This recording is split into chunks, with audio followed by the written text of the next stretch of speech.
see, Junior has been coming to this bus for like almost a year now, and it seems like it's getting better and better and better, and it helps me a lot because with the military, or being in the reserves, the medical isn't that good for the dependents, and I haven't had to buy much medication because they come every month.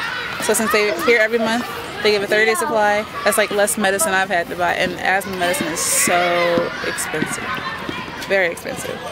But they've been helpful. They've been really, really helpful. And like I said, them being here is teaching the school, not just the parents with the kids with asthma, but the school also. The school is learning how to understand kids more with asthma and things like that. So it's been really, really helpful in that way.